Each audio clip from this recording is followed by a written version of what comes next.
Exiting a world summit with characteristic bravado, President Donald Trump delivered a stark warning Saturday to America's trading partners not to counter his decision to impose tariffs on steel and aluminum imports. He reiterated his long-standing view that the U.S. has been taken advantage of in global trade, adding, "We're like the piggy bank that everybody's robbing and that ends," despite his sharp differences with U.S. allies. The president insisted he has a great relationship with his foreign counterparts. If they retaliate, they're making a mistake, Trump declared before departing the annual Group of Seven summit in Canada for his meeting with North Korea's Kim Jong-un in Singapore on Tuesday. Trump accented the remarks with a series of tweets as he departed the meeting early for his summit in Singapore with North Korean leader Kim Jong-un. Just left the G7 summit in beautiful Canada. Great meetings and relationships with the six-country leaders, especially since they know I cannot allow them to apply large tariffs and strong barriers to Donald J. Trump, at Real Donald Trump, June 9, 2018 USA. Trade. They fully understand where I am coming from. After many decades, fair and reciprocal trade will happen, Donald J. Trump, at Real Donald Trump, June 9, 2018 The United States will not allow other countries to impose massive tariffs and trade barriers on its farmers, workers and companies, while sending their product into our country tax-free. We have put up with trade abuse for many decades, and that is long enough, Donald J.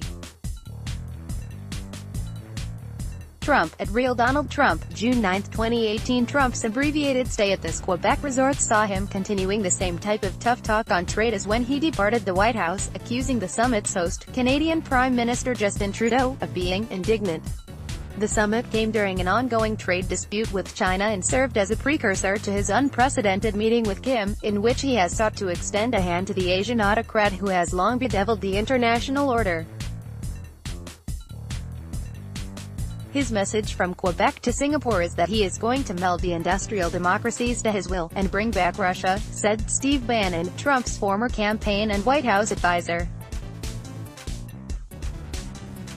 Bannon said China is now on notice that Trump will not back down from even allies' complaints in his goal of America First. Speaking on Saturday during a rare news conference, Trump said he pressed for the G7 countries to eliminate all tariffs, trade barriers and subsidies in their trading practices.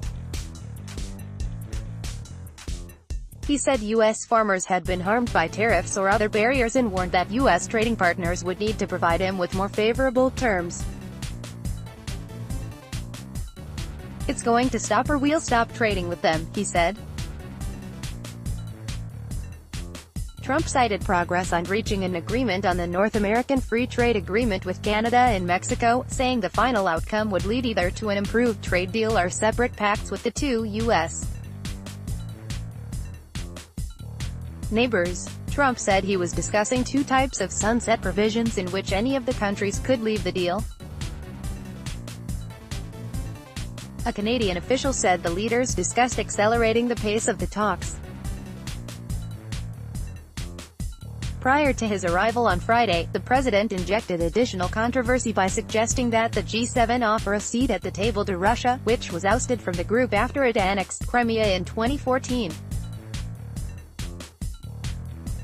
Trump said Saturday that readmitting Russia to the elite club would be an asset, telling reporters, "We're looking for peace in the world." Trump said he had not spoken with Russian President Vladimir Putin in a while.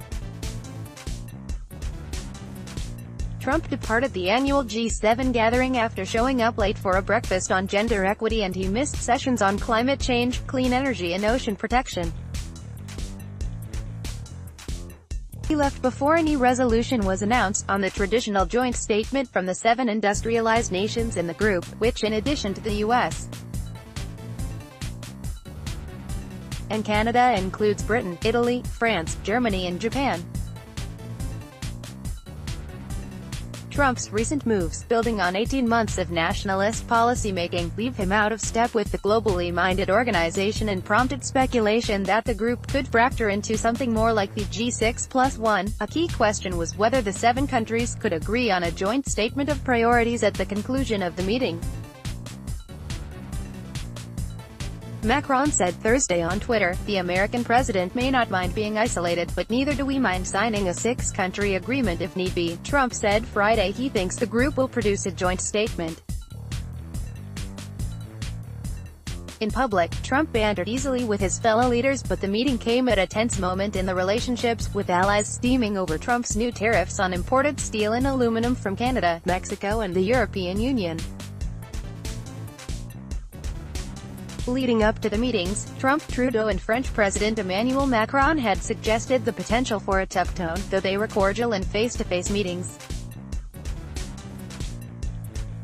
Alluding to the tensions as he sat with Macron on Friday, Trump said, "We've had, really, a very good relationship, very special. A lot of people wrote a couple of things that weren't quite true. A little bit accurate, perhaps.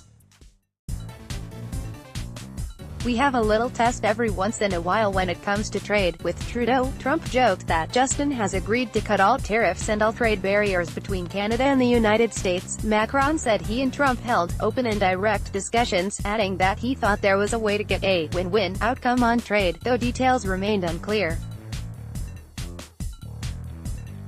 Politics exiting a world summit with characteristic bravado, President Donald Trump delivered a stark warning Saturday to America's trading partners not to counter his decision to impose tariffs on steel and aluminum imports. Donald Trump, G7, Trade, Warning 932 Saturday 9 June 2018 1:08 p.m. to 9 August 2018 Saturday 9 June 2018 1:08 p.m. Newsmax Inc.